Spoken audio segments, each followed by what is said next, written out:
Hi and welcome to the third episode of my Web Arts podcast. My name is Stella and here we talk about all things knitting, crocheting and whatever else I come up with in the future. I have some tea here, so I hope you also have a comfy drink and something to work on while we're talking, and let's get started. So I have two finished objects to share today, and this is the first one. This is the Maybe Forever sweater by Veronika Lindberg from her book Knit This, and it is an all-over brioche sweater. I've used the recommended yarn for this, which is Drops Air, and Drops Air is a chain net yarn, so there's a polyamide net in the middle and then there's alpaca and wool fibers blown into it. And I have chosen the color Acorn because I thought that would complement my eyes and my hair is the best. And I've knitted this on 5mm needles for the brioche part and on 4mm needles for all of the ribbing, which is also the recommended needle size. And I have finished that relatively soon after the last podcast episode, I believe, because I only had one sleeve left to go and I had already done the first sleeve, so it was really just copy and paste from there. I've gotten a tiny bit of wear out of it because it is getting warmer now, so I have worn it around the house a few times when it was still colder a few weeks ago, and I wore this to my dad's birthday party as well, which was nice. But I think I will probably have to wait until autumn to wear this properly. The process of working on this involved a little bit of back and forth because I didn't always find the pattern the clearest.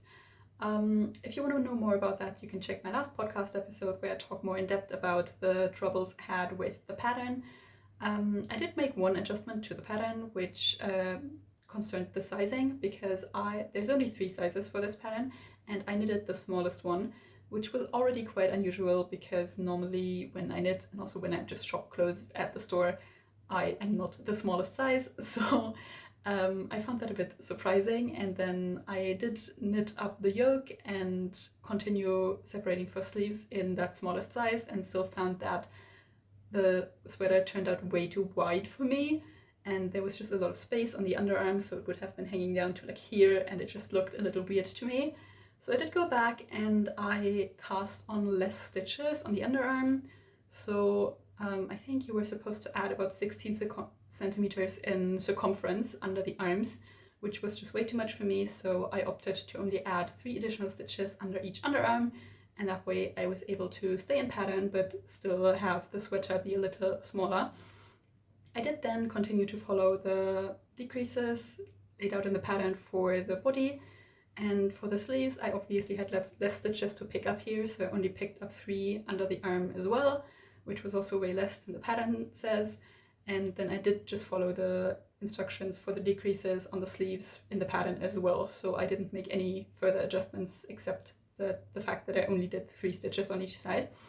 And to me the sweater turned out fitting me perfectly, and I'm definitely not like the smallest person. I'm not large by any means, but you know, there's definitely people who need a smaller size than me.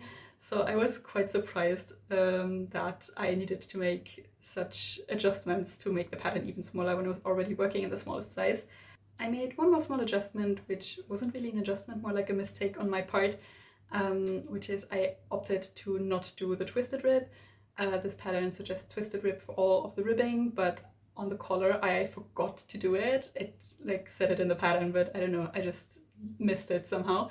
And then I thought it might look weird if I do it on the cuffs and on the hem if I hadn't done it on the collar, so I just opted to do normal 1x1 ribbing for all the ribbing on this. And I will say it doesn't look the most neat, but it doesn't really bother me personally. I know that some people are really bothered by ribbing looking not neat, but I don't think it's very noticeable on this, especially because the rest of the sweater also has the brioche structure, so it's not like you look at this and you only see uneven ribbing. It's not very bad either, but yeah, I think if I were to knit this again, I would opt to do the twisted rib. But yeah, I forgot, and that's just the way it is now. After my adjustments, I'm actually really happy with this as a finished object. I really like the fit of it. I think it fits me perfectly. The only thing that I would probably change if I were to knit this again would be the sleeves. I find that they're a tiny bit too long. The way that decreases are spaced out, I didn't really have the option to make the sleeves any shorter without omitting any of the decreases. I could have made the cuffs shorter, but I didn't want to do that either, since I feel like the longer cuffs are a design feature on this that I didn't want to lose. So I just knitted this exactly to pattern, and the cuff hits me like mid-hand, which is not something I usually mind. I like my sleeves quite long, but if they are quite long, I like to be able to roll them up, which I can't on this sweater necessarily because the cuff is too wide to stay up on my arm. So it's not the most practical garment if you actually want to do any kind of work with it, but it's a knitted sweater, so I probably wouldn't do that anyways. But to just sit or work on a desk, it's perfectly suitable. I also am really happy with the yarn that I chose. It's very airy and lightweight, and I have worked with it before, so I knew I would like it, but haven't yet knitted a garment in it, only accessories. And I would say it's perfect for winter where I live, because it does get cold here, but not so cold that you would need like a very heavy wool sweater. So this is perfect to me. And I also really like the color, because I did pick it to match with my hair and my eyes, but I was a bit afraid that because it was darker, you wouldn't be able to see the brioche texture as well. However, since the chain in the yarn is white, I don't know if they don't dye it or if it just doesn't take color the same way that the other fibers do, but I think it's white for all of the colors. So it's not like the brown is incredibly dark, it's almost more pastel-y looking. So I would say that the structure is still visible really well, and I am really happy with the way my sweater turned out. My second finished object I actually don't have with me right now because I already gifted it away. And it was a filet crochet doily that I made using supplies that my grandma gifted to me some months ago. She used to crochet and knit quite a lot, and she had a lot of needles and crochet thread and also some of these vintage magazines that she gave to me, and I thought it would be really nice to make something for her using all of her old supplies. So I picked a pattern from this magazine. It's called Diana Häkel-Patchwork, and the number is the 824 if you're trying to find it. And I picked this pattern. It's called number 5. I don't know, they didn't give them very nice names, but it's a doily that looks like this. Well, it was supposed to look like that before I made adjustments to it. For yarn, I used an unlabeled white crochet thread I had in my stash from my grandma, and I used a 2.5mm hook to crochet it. And I was very excited to see how big it would turn out in the end, because this pattern recommends a much thinner thread that is 550 meters on 50 grams. And I don't know how thick my thread was because, again, it wasn't labeled, but it was quite a bit thicker than that, I can say. And therefore I opted to go for a 2.5mm hook instead of what the pattern suggested, which was 0.75 to 1mm hook. The pattern says the doily is supposed to be 64 centimeters in diameter when finished. And I made some adjustments to mine to make it smaller, and it was still 84 centimeters when I finished it. So it was quite a bit bigger. I think last time I showed the doily here, I had just started the filet crochet design. So this project was actually my main project for the last few weeks, because for some reason I only at that point thought of making something for my grandma, and I kind of had to put a lot of effort into finishing it on time. I was able to finish it though, and I blocked it and gave it to my grandma for Easter, and she was very excited about it. She was very happy, and I'm very glad I was able to finish it and gift it to her. I only had one main problem with this pattern, which was that it would never tell me where to crochet into. So when you're crocheting, you have to insert your hook into the stitch you want the new stitch to be above, I guess. So the pattern would just be like, now do a double crochet, now do 3 chains, now do a single crochet, but it wouldn't tell me like where to put the double crochet or the single crochet. So that wasn't really a problem for the filet crochet parts, because those were charted anyway, and it's just like boxes, so it was clear that one box had to be above the other box. But this pattern also has this like different design here on the edges, which I had this problem with, and also like right here in the middle when I started. And then for the border as well, I just didn't really know where my stitches were supposed to go. And I was able to figure it out from looking at the picture for the most part, but for the border I had no idea how to bring together what I was seeing in the picture and what the pattern was telling me, so I just went my own route and tried to do something that looked like it looked in the picture, which turned out fine. I was just a little bit confused about all of that. I had 2 more problems that didn't have anything to do with the pattern. The first was that I just started too late and I had a pretty tight deadline, which was a little stressful. And the other was the yarn I used, because I just picked like a random unlabeled crochet thread from my stash, and I tried to find some that looked kind of similar. I don't think they were the same because you could kind of see that the paper rolls inside of the thread were different like sizes, so I don't think they were the same brand or color or whatever, but they looked similar enough to me for it to be fine, and it was. It turned out good in the end. But I had a hard time estimating how much of the thread I would need, and I ended up using, I think, 6 balls of it. I don't know if all of them were full, but they looked full enough, so it was quite heavy in the end, and it was quite a lot of thread and quite a lot of crocheting. And I did make adjustments to this pattern because of those 2 reasons, because I was running out of time and I was running out of thread. So I opted to make my own chart essentially. So I based it off of the chart that was in the pattern, and then I just omitted parts of the floral design, I would say. So for example, I started and I went crocheted until here, and then I left out these like hazelnut type designs, and I continued up here, and I did that twice actually. So I made the pattern smaller twice, but that way I was able to finish it, and I kept all of the main design features, so it was still the same vibe and look that I was going for. It was just a little less work, and I mean, it was still 84 centimeters in diameter, so I think it was big enough at that point. It was my first time doing filet crochet, and I did enjoy it a lot. However, I will say that it was a bit frustrating to work on while having such a tight deadline, because in filet crochet, if you make a mistake, it's just very visible. So if I accidentally filled a box that wasn't supposed to be filled, or I missed one of the increases, which happened quite a bit, I had to frog back until that point, and sometimes that was days worth of progress. So it was just a little bit aggravating when I was thinking I'm making progress, and then I realized that was a mistake and I had to go back.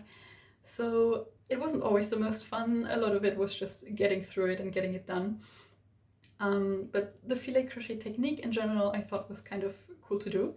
One thing that worked out surprisingly well with this was blocking, because I had made one doily before, and the doilies, they never lay flat on the table when you're making them. You have to block them in the end.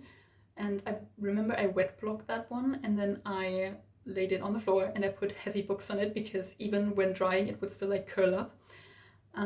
So it was quite a complicated blocking process that time, and I was a bit afraid of that because this one was so large and I just didn't have the space or the amount of heavy things I could put on this to get it to lay flat properly. And then I finished it and I only had some days left until Easter. I was a bit afraid it wouldn't dry, so I decided to try steam blocking it just to see what that does, in hopes that that would go faster, and it actually did. So I just used a wet cloth and my iron, and I just ironed over the cloth and pulled on the fabric a little bit, and it actually worked out very well. It laid completely flat. I just put it on the floor and I let it lay there for a few hours, and it was completely dry after and ready to be wrapped and given away. So that was really cool. I do recommend. So I'm very happy with the outcome. I think it looks really cool, and I actually have a project vlog on this up on my channel if you'd like to see more. The first whip I would like to share today is this self-drafted summer top. I was inspired by some pics I saw on Pinterest of tops that had essentially a front and a back panel attached at the shoulder seam, and then they had like this gap under the arm that was closed with a tie. And I thought that looked really fun, especially because ties are everywhere right now. So I thought it would be cool to do, also because it's very airy and summery and possible to do in a summer-appropriate yarn. So I was looking at these tops, but I didn't really find one where I was like, okay, I love this fit. And I also really wanted to do some color work, so I decided to just self-draft, because I thought, how difficult can it be? For some reason I decided to put a lobster on it. Please don't ask me why. I have no connection with lobsters whatsoever. I think maybe it's because these like sea animals have been everywhere, like fish and shrimp. I don't know, I happen to see these quite a lot on knitwear. But yeah, I wanted to put a lobster. So my idea is the following. The base color is white, and the back panel, this is the back panel by the way, is just white and has a contrasting color I-cord edge. And on the front panel I want to do a lobster, but like on the side of the top, like the whole length down. And obviously there would be this cutout feature on the underarm that I want to close with. I think I want to put 3 ties. I usually see them with 1 tie, but I think I would like to have some more. And I did want to pick a fiber that was appropriate to wear in summer, so I went with Drops Belle in the color 2 and 12, so the white and the red. And I was also looking at Sandesgarn-Line, which is essentially the same yarn. I think they're both 53% cotton, 33% viscose, and 14% linen. But I decided on Drops Belle because I liked that specific red better. I spent like hours staring at the different reds. I don't know. I'm knitting this on 3.5mm needles. And I have started with the back panel because I wanted to figure out the measurements and the shaping and the stitch and row counts first, without having to worry about all of the colorwork stuff, and then do the front panel second. I have been working on this here and there, kind of not a lot, because I only picked this up when I needed an easier stockinette project, like when I was on a call with someone or when I was traveling. But I'm happy to report I did finish the back panel last night. Something I'm very proud of with this is the contrasting color I-cord all around, because I really didn't want to knit the stockinette panel first and then go back and do the I-cord everywhere, because that would have just taken forever. And I also don't really own double pointed needles, and you can do it with circular needles, but I feel like that would take really long if you always have to slide the entire cable through. So I decided I want to find a way to integrate it from the start, which obviously there are many items where there's an integrated I-cord, but usually it's the same color as the rest of the piece. And I couldn't really find any examples or tutorials of pieces that had a contrasting color I-cord that was worked at the same time as the rest of it. So I'm sure there is some, but I don't know, I wasn't able to find some, so I had to do some trying to figure out how to attach both the I-cord and the main panel to each other, because obviously if I switch color on the same spot every time, then there's going to be a gap between. So I did a cast on, an I-cord cast on in the red, and then I knitted the middle in the white, and on the edges I left 3 stitches in red for the I-cord, and whenever I would switch colors I would like wrap the yarn around each other as if to catch a float essentially, and that worked out very well and everything's attached to each other. And then up here for the neck opening I did an I-cord cast off, and then continued knitting with that technique where I had 3 stitches of the red color on either side for the straps. I did finish the back panel, so I was able to already sit down and figure out how to do the color work on the front panel, because it's going to be very similar. The only thing that's going to be different is the neck shaping here, because I did want the back to sit a bit higher than the front. But I've already figured out how to do that, and I went into Excel and spent hours and hours trying to put a lobster on top of this, which it was a little bit difficult because I wanted the lobster to be on the side and not in the center, but I still wanted it to look proportional. So the top is rather long, but then if I want the claw and the legs of the lobster to also fit entirely on my top and I put it to the side, there just wasn't a lot of space left for it. So I did some trying and going back and moving little red squares around. But I think I've settled on something that I like now. I might try to do intarsia on this instead of stranded color work, because I think first of all it would be easier with the floats, because there are some places where the floats would be really long. And I don't really want to catch my floats that many times, and also since this is a summer garment, I don't want the fabric to be thick. So obviously if you do stranded color work, then you'll have 2 layers of yarn on top of each other in some places where the floats are, which would be fine for this top still, because the color work is very concentrated to one section. So far I'm really happy with my back panel and what the chart looks like. I really like the shaping I did on this. I really like that the neck is so wide and the straps are rather small. I'm really looking forward to doing the front panel on this, because the back panel did get a bit boring at times. That's also why I didn't pick it up as much, since it was just stockinette flat, so there wasn't much interest to it. I don't know. But the front panel will have the color work, which will be exciting to do, and also now I have figured out all of the shaping and my stitch and row counts, so I think I won't have as much worry there. I'm also filming a vlog about this, so that will be up on my channel in the upcoming weeks, so you should definitely subscribe if you want to see that. And I'm thinking of writing up a pattern for this, so definitely let me know if you'd be interested. My second whip is the Parrot Scarf by Sari Nordlund, which is part of a design series of patterns that all use the same pattern repeat. It is an all-over lace scarf, and I'm intending this as a gift knit for Mother's Day. I have never knitted lace before, but I really wanted to try it, and I decided to do it as a gift knit because I feel like most lace patterns don't go with my personal style very well. I feel like most patterns I see are very feminine and dainty, which I think they look cool, but they just wouldn't fit in my closet very well. This one as well. I think it's a very fun design and I just wouldn't personally put it on. So I thought it might be fun to make it as a gift knit and still get to enjoy the process of it and then just give it away.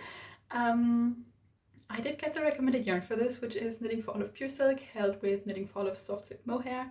And I got the Pure Silk in Putty and the Soft Silk Mohair in Cream. It is also my first time working with Knitting for Olive yarn. I started out with a smaller project simply because I don't know the yarn yet and it is quite pricey.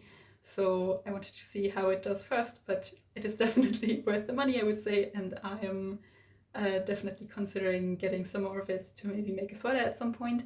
I also really like that they have such a wide color selection available, so I'm definitely going to use it again in the future. I will say that the colors looked more similar online than they do in person. I feel like the Pure Silk is a lot more grey than the cream. The cream is very bright white still, but when I hold them together they do give me the result I was looking for, which was like an off-white. But yeah, I don't know, I think the pictures online might not be incredibly true to color always. I am knitting this on the recommended needle size, which is 3.5mm, and I did not do a gauge swatch because I decided I don't care if my scarf turns out a little bigger or smaller than the pattern intended. The only worry I had was that I wouldn't have enough yarn, but I know that I usually have a gauge that is a bit looser than what most patterns recommend, so I decided it would be fine. And I did measure my yarn, or weigh my yarn at the halfway point, and I had more than half left of both of them, so I think it should turn out fine in the end. The pattern consists of 4 charts, so you have one chart for the first tip, and then you have one chart for the increases, and then you work that chart again, repeating the pattern repeat twice that time, and then you're halfway done. And then the third chart is for the decreases, so you also work that twice, the first time repeating the pattern repeat twice and the second time only once, and then a fourth chart for the tip in the end. And right now I am done repeating the third chart for the first time, so over halfway done, and there's truly not that much left. I will say I really enjoy this pattern. I didn't have any problems with it really. I was a bit confused about lace in general in the beginning because I just hadn't done it before, and I like to understand why I'm doing what I'm doing, because I also self-draft quite a bit. Usually when I knit something, I'll look at the pattern and I'll immediately understand why the designer wrote it that way or what they were intending to do with which part. But for lace, I must say I have no idea what's going on half of the time. I do have a better grasp on it now that I've worked on it for this long, but still I am intrigued by it.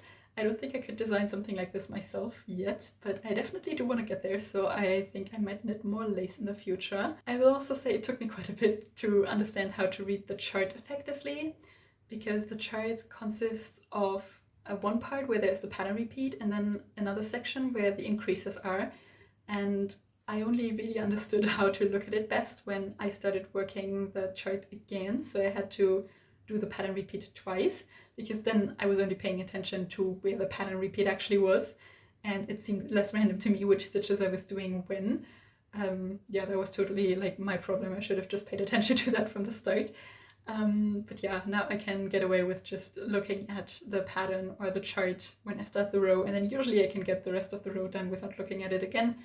But I will still have it open next to me at all times, because this does require quite a bit of focus, I will say. So I have trouble having like a video on in the background or being on a call with somebody while I'm working on this, because then I'll tend to make mistakes if I have to focus on this and also something else. I have gotten better with it now that I've worked on it a bit, but still I've started to quite enjoy working on this and just working on this, because I feel like, as most people, most of the time I'm kind of doing 2 things at once. I'm like cooking and also have a YouTube video playing, or I'm knitting and I'm watching a movie, or I'm talking to someone. So I've really started to like waking up and having a cup of coffee and maybe some music playing, like some instrumentals, and just working on this and just focusing on one thing and slowly waking up. So this has actually been really fun to work on. So I think this is actually probably my favorite process knit I've ever done. I only really enjoy the way this looks. I only really have one complaint, which is the stockinette lines that run all throughout the backside. I feel like when they get close, or when the lace, like the holes in the scarf get close to that line, the stitches on it look a little weird or a little bigger than the other ones, which is not a huge problem. It might block out still, but I think if I were to do this again, I would pay more attention to pulling these stitches extra tight. I'm very excited to block this regardless, because you can really see on the scarf that the stitches are still quite tight and that they will block out really nicely and relax really nicely. So I'm very excited to see that, and I think I will probably finish it within the next week and then block it. And then I think I want to actually wear it a little bit myself before Mother's Day, because I want to try out how I react to the soft silk mohair, because I have heard some people talk about that they're a bit sensitive to mohair, especially the Knitting for Olive one, so I kind of want to see how it does around my neck and if it annoys me or if it's scratchy to me, and then I can make further decisions from there whether I want it in a sweater and what kind of sweater. Moving on to my plans and acquisitions section, I believe I already said in the last episode that I was going to make the Esther jacket by Petite knit and that I had ordered yarn to make it, and I'm happy to report my yarn has arrived. This is the filcolana Peruvian Highland wool, and I haven't started on my jacket, that's why it's not a whip yet, but I have made some swatches. I've actually unraveled 2 of them again because I needed to make 3 swatches to get gauge. The recommended needle size is 5mm, but I had to go down to a 3.5mm needle to hit gauge with this, so this is the swatch that hit gauge for me. I think there's probably 2 reasons why I had to go down so much in needle size. The first one I already mentioned earlier, that usually my gauge is a little looser than most people's, so for most patterns I have to go down in needle size a little bit. But I also realized that when picking out my yarn, I was comparing the gauge that the pattern was telling me, which was a gauge that is knitted in this structure, to the gauge that the yarn website was telling me, which I'm guessing is a gauge knitted in stockinette stitch, so I think there might have been some differences there. So Petite knit holds 3 strands of yarn together in this pattern, so she holds 1 single and then another yarn double, I believe, but they're all 100% wool, and they were quite expensive to get for me. I think they're Isgar yarn, but since I had to get like 2 different yarns for it, it was quite pricey, so I decided to look for an alternative where I could hold only 1 strand of yarn, because that was quite a bit cheaper. I think it cut the price in half. So I know there are going to be some differences since I'm switching out the yarn. I know that my jacket will be a little bit lighter and I obviously have to go down in needle size quite a bit, but I don't really mind. I'm not sure exactly when I'll be casting this on. I'm very excited to make this. The swatches were really fun to knit, and I'm also very excited to own this as a garment, but it's not very summery, obviously. It's more of an autumn winter kind of garment, and I'm thinking most likely right now some summer knits will take priority over this. I think I will probably still cast this on in the next few weeks and just have it like as a lingering whip that I work on here and there. I'm gonna try to not become too obsessed with this one, so I have time to actually work on some more summer appropriate items. But yeah, we'll see when I make this. I have the yarn for it and I have the swatch for it, so all I need to do is start now. I also got yarn to make the Madeleine sweater by Pernille Larsen, because I saw that another YouTuber who has a knitting podcast on here suggested to host a knit along for it, and I had never seen that pattern before and I thought it looked really cool even though it was lace. As I said earlier, I don't usually enjoy lace patterns for myself a lot, but this one I think is really fun, and since I had so much fun knitting my poet scarf, or I'm still having fun knitting it, I thought it might be cool to continue knitting some lace. I've also never participated in a knit along, so I think everything about that just got me excited and I ordered yarn for it. I haven't started working on it yet because the knit along, I don't know, it hasn't started yet.